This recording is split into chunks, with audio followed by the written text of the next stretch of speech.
Hey folks, how you doing? Oh, it's been a while, hasn't it? Oh god, it's been months, I think, since I last put a video out. I have good reasons for that. There's been a lot of things going on, and things are still going on, in fact. But it does mean that I have very, very little time to dedicate to this hobby. But today, fingers crossed, I may have a little bit of time to have a look at a few things. So I'm gonna take the opportunity while I can before I'm plunged back into whatever's going on, which I won't bore you with. It's not that exciting, really. Anyway, yes, I have a pile of dead Spectrums, and, well, I'm assuming they're dead. I bought them as dead, so it's unlikely I'm going to find otherwise, I suppose, is it? They've been hanging around for probably the best part of a year now. Three of them, I think, came from the same seller. One of them came from a different seller. I can't, for the life of me, remember which is which. All I remember is I bought one on its own and one as a job lot, with the view to fixing them up, I suppose. So I thought we'd have a look because I've not even opened these yet. I don't even know what I've got here. We'd have a little look at them, and maybe we'll pick one and attempt a repair on it. I don't know. So what have we got? Yeah, so they're all rubber keyed. I don't know if they're all 48k or 16k or what, but we'll take them one by one. So you'll do. You can be the first one. What have we got? Looks in really good condition, actually. The white lettering's been rubbed off the Spectrum logo, but that's okay.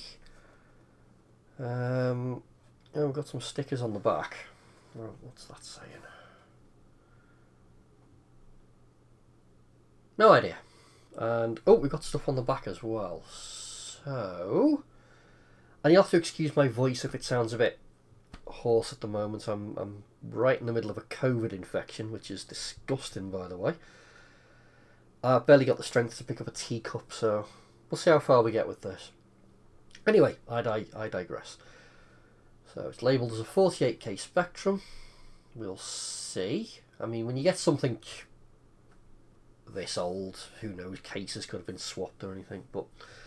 And then it's got a label on it, if I can get that to focus. Chid car boot sale. 1st to 4th, 1990, 48k. I'm assuming Chid is short for something. I've no idea what, but if you know, please tell me. And then we got another sticker on the bottom. What does it say?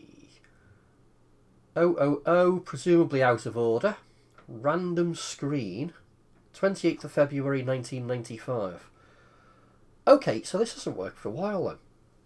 In fact, if this is part of the job lot, and I think this one is, the guy did say he bought them a while ago with a view to fixing them himself, wasn't able to do so, and he thought he'd pass it on to somebody who maybe had the necessary skills. So that's good. So what it means is we've got somebody who attempted to repair some years ago, freely admits they didn't have the necessary skills to complete the repair, so God knows what we're going to find inside. Well, we're going to find out now, aren't we? So let's have a look in. See what we can find. All the screws are intact, which is good, I suppose.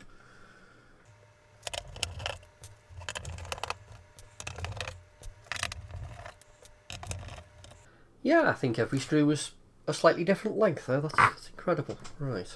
Okay. What is it? Well, we've got a disconnected membrane. And we've got an issue too. And it looks fairly unmolested. Let me just get in a bit closer with the camera. If a repair has been attempted, I'm not seeing any evidence of it. It looks pretty clean. Okay. So that's one of them. And on to the next one. And again, it looks to be in pretty good condition. Anyway, the faceplate looks a bit loose, but that's okay. What have we got? Oh, we've got more stickers on the underneath of this one as well. Let me just focus the camera. What does that say? Membrane out of order, and then it gives a list of keys. Okay. What have we got? From 16k Chid car boot. And okay, again, yeah. Chid car boot sale, 1st the 4th, 1990. Issue 3. Well, that's ruined the surprise. With DIL sockets. 16k. And out of order, random screen. UV postcode on base. 28th of Feb 1995. Okay, let's have a look inside then, shall we? So it's claiming to be 16k issue 3. Again, all the screws are in it. That kind of doesn't mean anything. Missing all the feet. And yeah, all the screws seem to be different sizes again, so yeah.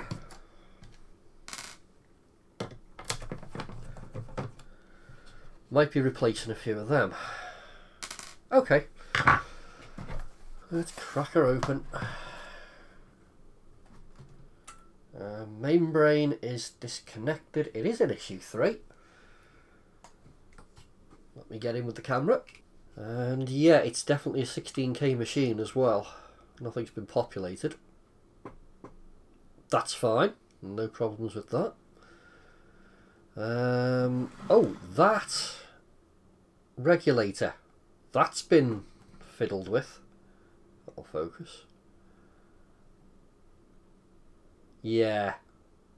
That's had some work. It looks like a trace has been pulled on the regulator and you've made a bit of a bodge repair there. Okay, that's fine. That's okay. So there we are. 2 down, 2 to go. Third one. And this is not looking great. This is... I mean, it's just the faceplate, I suppose, that's making it looking so scrappy. But that is pretty badly chipped and scratched. Again, 40 years old, so what do you want? A bit of a battered face, and on the back, absolutely nothing. All the screws are in place, so this is a complete mystery. I don't know what's in this one. Let's just pulls the screws out.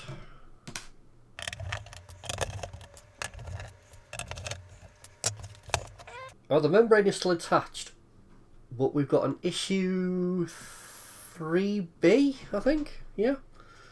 Okay. Not seeing any bodge work in there, so who knows. And the last one, which is in a real state. Now, the faceplate, it looks like it's been at some point held on with cellophane tape, and the keys on the keyboard, I don't know well what's going to come out on the camera, but they look like a totally different colour. They look like a lighter grey almost, like you'd get with the early issue 1 Spectrums. That's not the case. I'll show you why. They're just dirty and discoloured, because if you lift the faceplate off, yeah, they should be the dark blue. They're just absolutely rancidly dirty, so this thing's gross. Yeah. The actual case itself doesn't look to be in bad condition. It's just that faceplate and those keys. Just, oh god. It's had some sort of warranty repair, and the warranty seal's been put on there, and that's been busted off. And there was a note on it apparently, but that's missing now as well. And so are 3 of the 5 screws. Always a good sign. So let's see what's inside.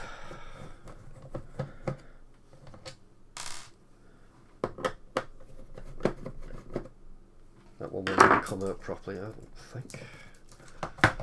Come on. There it goes. Right. What's inside this? Yeah, that's a failed membrane, alright. That's completely gone. And it's another issue 2. Boing. And I'm not seeing any immediate bodge work there, but yeah. Okay. I've got more issue 2s now than I know what to do with. Well, in fact, I've got more Spectrums than I know what to do with. It's getting ridiculous now. But okay, don't know what's wrong with it. There are no notes on it, but I mean, we'll get to it either in this video or another video, probably another video. But yeah, that's what I'm dealing with. That's all for the machines. So, I don't know. What do you want to? Should we pick one at random and see if we can get it to run? Yeah, there's a plan. Right, executive decision's been made. I am going for the first one that we looked at, which was this 48K with out of order random screen from 1995. Let's see if we can get it to work for the first time since 1995.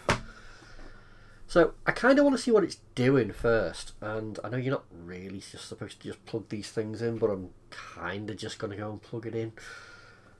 I'm going to do a quick composite mod, so I'm just going to put 100 microfarad capacitor in and disconnect the RF, just so we can get a picture on the screen and we can get an idea of what's going on with it. So I'm just going to quickly buzz that in now. I've done like a million of these, so I'll probably just bring you back when I'm done, but yeah, that's what I'm going to do. Quick composite mod. There we go. That is the composite mod done, and the capacitor's just sitting just there. Nice neat little installation. I've done about a million of them. So let's go for the TV. It helps if I turn it on. And we'll put power to it and we'll just see what happens. Whether or not this is a good idea or not, I don't know.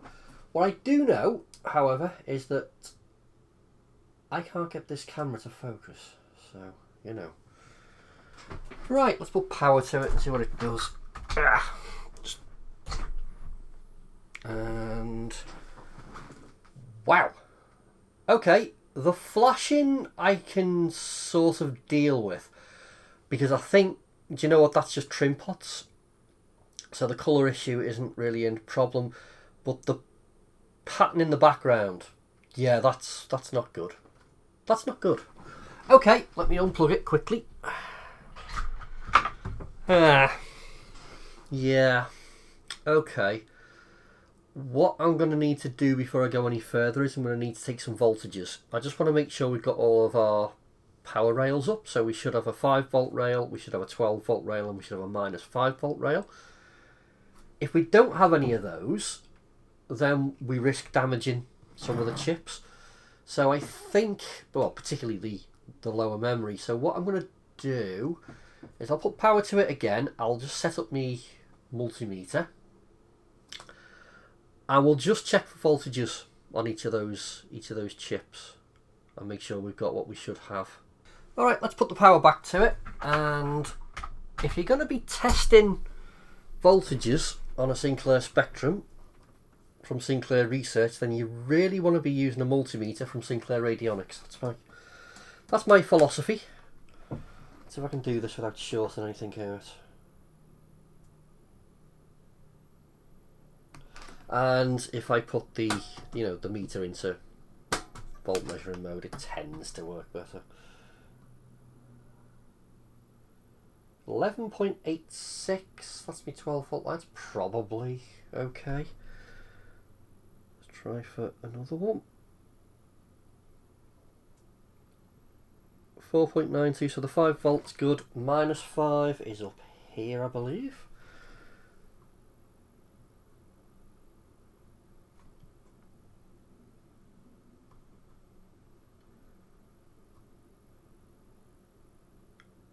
Oh, no minus 5. Okay, let's pull the plug on that, because that won't be doing the chips any good at all. Okay, well, that tells us something. Right, so if I've got a dead minus 5 volt, I think, and I can't quite remember, but I'm sure that's transistor TR4. So if we pull that, and we'll test it, if nothing else. I'm just warming up my gun. Should be warm now, actually. Put my glasses on, because I'm blind as a bat without them. Let's get that pulled. Right there.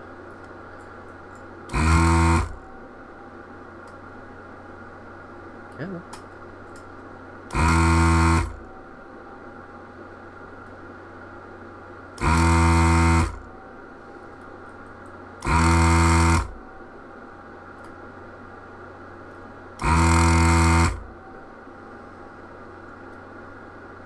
Should have it.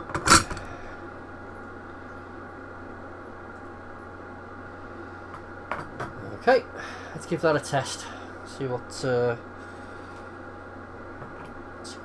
we get. This, for all its cheapness, and it was cheap, is a brilliantly invaluable bit of kit just for testing things. Let's just put the transistor in, and I bet you this is faulty. So there we go.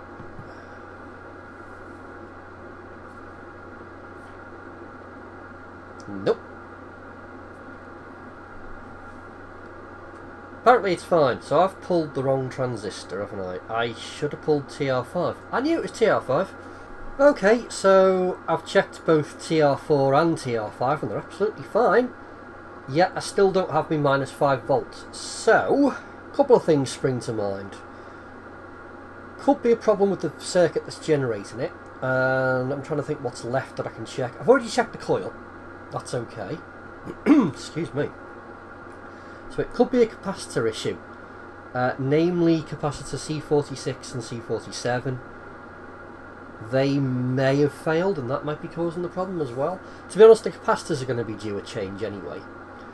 Or it could be, and this is the more likely one in my opinion, that one or more of the RAM chips has failed and it's putting a short on the minus 5 volt line and it's pulling the whole thing down. That could be a bit more of a fiddle to fix, because I might have to just start pulling the chips until I find the faulty one and the fault goes away. I don't know, but I think what we'll do is we'll start with the capacitors, swap a couple of those out and see if we get an improvement, and if not, well, I guess I'm pulling chips, aren't I? So, where are we up to now? That's changed, and that's changed, so C46, 47 have been swapped out, and I've still got no minus 5 volt line, so, I think we're into the realms of pulling chips now, and I think I'm going to have to start pulling the lower RAM, and I'm assuming one of those has got a fault, which is pulling the minus 5 volts down. I'm guessing that's what's going on. Excuse me. Yeah, I was hoping to avoid that, but yeah, I think I'm going to have to start pulling the lower RAM out and just see what my voltages read once that's been removed. So I'll crack on with that. I'll bring you back when they're out. Right, current state of play. Pulled all the RAM chips out and I've still not got a minus 5 volt rail, but the good news is I've tested all the RAM chips and they're fine. So I went back and I swapped out TR4, TR5 anyway, even though they tested correctly. I've swapped them out. It's made no difference. Then went and changed the coil, which really shouldn't affect the minus 5 volt rail, but I thought, well, I've got a spare one, I'll throw it in, so I've changed that again. No joy. But then I found this. So if you can see R15 there, absolutely burnt to a crisp. It did have a layer of powder on it, and when I touched it, it all sort of flaked off. But yeah, that's burnt to a crisp, and it's measuring infinity on the multimeter. So that is a dead resistor. And I'm not so sure about that diode either. I'm going to pull it out of circuit and test it properly, but I might have a problem there as well, and either one of those would cause problems with the minus 5 volt circuit. So I might be getting to the bottom of it. Okay, some progress has been made. So I replaced that rather crispy resistor for a new one, and that brought the minus 5 volt rail back to life. So you think, brilliant, sorted. But a couple of things. First of all, it doesn't explain why that resistor went so bad. Clearly it was pulling more current than it should have been. And secondly, the rail's low. The rail was sitting at 4.6 volts, which I know doesn't sound like a massive drop, but it's not really where it should be. And there's also no load on it as well, so all the RAM chips are out. So there was still an issue. So went back to the circuit diagram. Found out there's a Zener diode that actually controls the regulation of the minus 5 volt rail. So I swapped that out, and that's that one right there. And lo and behold, I've got my 5 volt rail back, and it all seems correct now. It's a little high. It's coming in at 5.4 volts, But then, like I said, there's no chips in at the moment for the RAM, so I'm hoping when I put those back, that'll correct it. So, next job, yeah, let's get all the RAM chips back in and let's see if we get any improvement. Right, chips are all back in and the power's on, and yeah, I've got the logo, so it's booted to the copyright screen. I've got a horrible flashing picture, but I'm pretty sure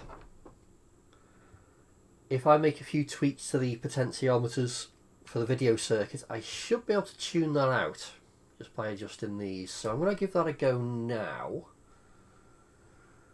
Let's see if we can't make that picture a little better. Well, that's a bit yellow. Not quite what I'm going for, but let's carry on. That's a bit blue.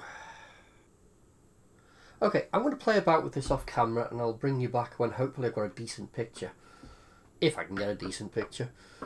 Right, I've been twiddling for ages, which is not as much fun as it sounds, and I'm getting nowhere, so I think I'm just going to replace the trim pots altogether. They tend to be a bit garbage anyway. So I've got these, so drop-in replacements, and they've got plastic casings on them, so they're a lot easier to tune as well. Yeah, I'll throw those in. I'll bring you back when I'm done. Hopefully I'll be able to get a decent picture out of this thing. Failing that, I suppose we'll swap in the video chip. So I finally managed to get a decent picture after a lot of twiddling and fiddling and what have you. So the new trim pots are in place. Still couldn't get a decent picture. I just couldn't get rid of that yellow tinge. It was driving me crackers. So I ended up swapping out the video chip. No joy there either, so put the original one back in, and it was just a case of persistence with them trim pots and the finest and gentlest of adjustments, and yeah, I have got a decent picture out of it now. So I think we're well on our way to getting this thing finished. Not that that'll focus, but let's not worry about that. So I'm finally at a point now where I feel I can use a diagnostic cart on this, because I know the lower RAM's okay, I've tested it all and the computer boots to a logo, but I don't know if the upper RAM's okay, so I just want to check that out. So I've got my diagnostic card in, so let me plug it in. I found the new ROM on this actually, it's the one I normally use. It seems to work a bit better, a bit more bleepy.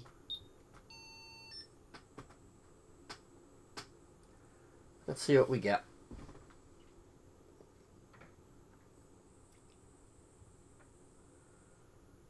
Lower 16K is fine, which you'd expect. ROM is fine, which you'd expect. Doing the upper RAM now, which is what I'm interested in. All seems fine. Well, that's good. So I was hoping to test it with a couple of games. I'm a little bit limited to what I can do at the moment because I can't use the keyboard because, well, I don't have any spare keyboard membranes. I've got some on order, but they haven't turned up yet, so I thought I'll plug in the Div MMC and I'll just load up a couple of games and I'll use the control pad, test them that way. But no, it won't recognise the Div MMC, so that is going to be almost certainly a fault with the CPU, the M1 line. So that's another chip I'm going to need to change. Okay, thought I was done, but apparently I'm not.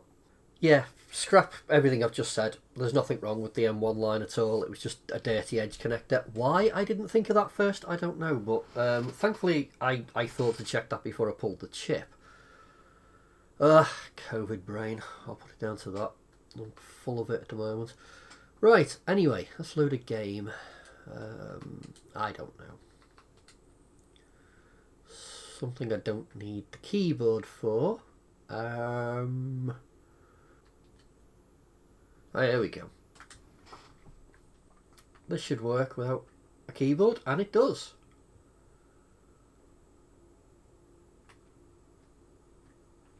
Remember how to play it.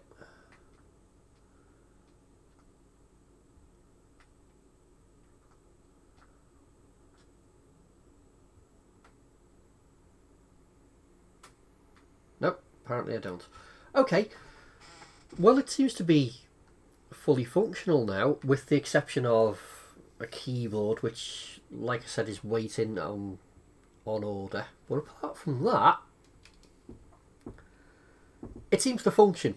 So that's good. If the stickers are to be believed, then it's the first time it's worked since 1995. So that's always satisfying, isn't it? Anyway, I'll probably call this video here. We've got the thing running and it's playing games. That's a win, I suppose, considering what we started with. So yeah, I might in the next video show the new membrane going in, all going back together, and I suppose we'll have another look at one of the other machines, I suppose. So yeah, 1 down, 3 to go. As always, thanks for watching.